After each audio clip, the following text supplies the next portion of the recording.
بلکہ جنت کے مختلف دروازے ہیں، ان میں سے ایک دروازے کا نام ہے باب الریان۔ جو لوگ اچھے انداز سے روزہ رکھنے والے ہوں گے تو ان کو اللہ تعالیٰ باب الریان سے جنت میں داخل کر دیں گے۔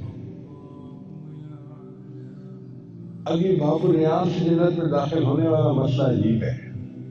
ہمیں ایک مرتبہ یہ بات سمجھ میں آئی، ہم نے ایک ملک میں جانا تھا تو پوری فلائٹ پہ کوئی 4-5 دیسی لڑکے تھے، دیسی بندے تھے، ہم پاکستانی، باقی سب گورے تھے۔ UK سے جہاز چلا اور اس ملک میں پہنچا۔ اب 4-5 بندے تھے جو دیسی تھے اور باقی سب گورے وہاں کے تھے۔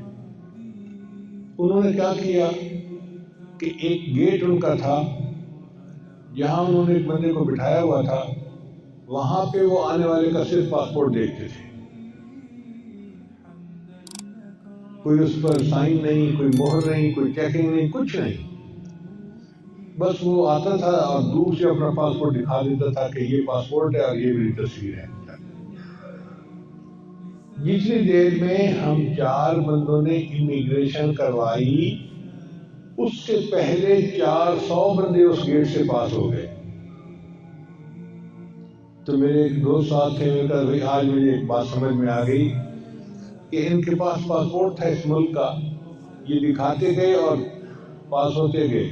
اسی طرح اللہ تعالیٰ جنت میں ایک باب الریان بنائیں گے، یہ روزہ اچھی طرح سے رکھنے والا ہوگا، اللہ فرمائے گا روزہ اچھا رکھا تھا، چلو جاؤ، تو جنت میں داخل ہوں گے۔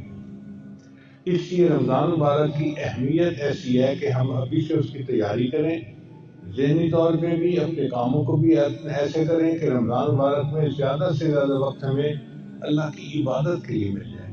اور یہ اللہ کی رحمت، مہربانی ہے، اللہ نے ہمیں یہ موقع عطا فرما دیا۔